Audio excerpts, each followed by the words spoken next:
And now, the United States Secretary of State, Antony J. Blinken.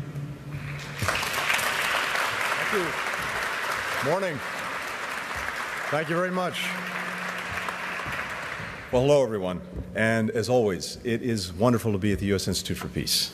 I'm grateful to Ambassador Moose, the entire team here at the Institute, for hosting us and for a long-standing partnership with the Department of State, one that we deeply value. To Ambassador Tai, my friend and colleague, Ambassador Muchunga, Flori Leiser, champions of AGOA from across the African continent, including from the private sector and civil society, thank you. Thank you for all that you do every day to strengthen the economic partnership between the United States and the countries of Africa. For decades, our businesses, American, African, have helped create jobs, uplift communities on both sides of the Atlantic, and build stronger connections between our people. Over the last 2 decades, a key pillar of that partnership has been the African Growth and Opportunity Act. By allowing products from sub-Saharan countries to enter the United States without paying tariffs, AGOA has let entrepreneurs expand to new markets, to grow their businesses. It's created tens of thousands of good jobs across our nations, from Portland, Oregon, to Port Louis, Mauritius. It's helped companies further diversify and strengthen their supply chains so that consumers can benefit from more affordable, more innovative products. AGOA has also created incentives for governments to develop more stable and transparent business environments that attract more and better direct investment. It's given us a platform for building more just societies, helping reduce poverty, protect our planet, defend the rights of our workers. As we approach the renewal deadline next year, President Biden and our entire government fully support reauthorizing AGOA and will continue working with our colleagues in Congress to make that happen. We're also focused on modernizing AGOA to reflect how our countries and our economies and international markets have evolved since the law was first passed. We see value in an AGOA that is agile, that's adaptable, that's capable of driving trade forward in a dynamic environment. Whether we're trying to meet the challenges of the climate crisis, prepare for the next pandemic, respond to shifts in global demand, we want AGOA to be ready to support the businesses and the economies of the future. The United States will continue investing in Africa because, as President Biden said when he hosted the Africa Leaders Summit, when Africa succeeds, the United States succeeds, and the whole world succeeds as well. Everyone in this room knows well, over the next 30 years, 1 in 4 inhabitants of our planet will be from the African continent. As we look at demographic trends, I think most people would not know the answer to this question, but if you asked 25 years from now, what will be the 3rd most populous country on earth after India and after China? The answer is the Democratic Republic of Congo.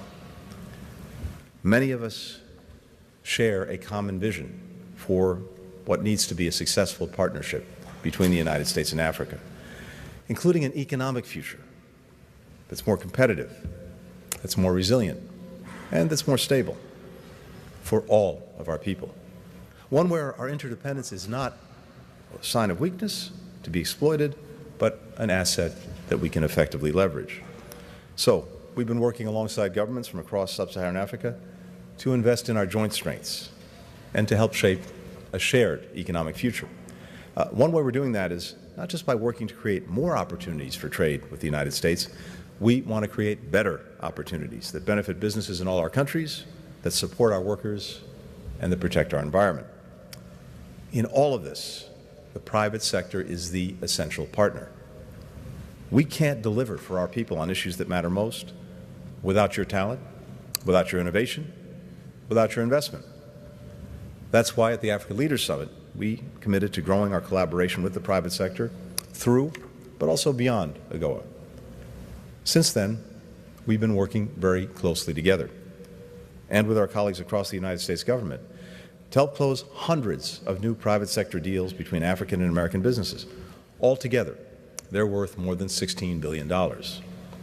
For example, in March, multiple agencies came together to launch the Africa Trade Desk, This is a platform that connects African agricultural producers with more than 20,000 American retailers, like Walmart, like Whole Foods.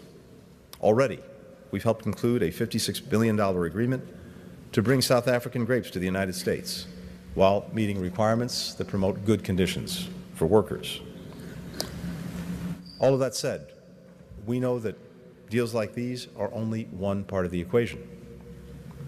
You all need to be able to plan ahead to attract capital, to manage risks. We know that means more predictable, more transparent policies, robust infrastructure, safe and stable conditions to grow your businesses, healthy and educated workforces, close and transparent collaboration with governments from the local level all the way up to make sure that the needs of communities and the needs of companies are being met. So we're working with our partners to foster the conditions that enable economic growth and pave the way for investment around the world and across the African continent. Take infrastructure, for example. Over the last 2 years, the United States has committed $82 million toward expanding digital access and improving digital literacy across sub-Saharan Africa. This will open doors to economic opportunity, support entrepreneurship, and help workers and economies compete in the 21st century. We've also contributed $3 billion to expand the Libido corridor, something I saw with my own eyes a few months ago when I visited Angola. This corridor, connecting Angola, Zambia, the DRC, through high-impact investments in ports and bridges, in rail lines and roads, and high-speed internet access, in clean energy and agriculture, all designed to unlock growth in key industries along a major economic thoroughfare. This initiative includes a project that we announced just last week. Our Export-Import Bank approved a $1.6 billion loan to help construct solar energy grids in Angola.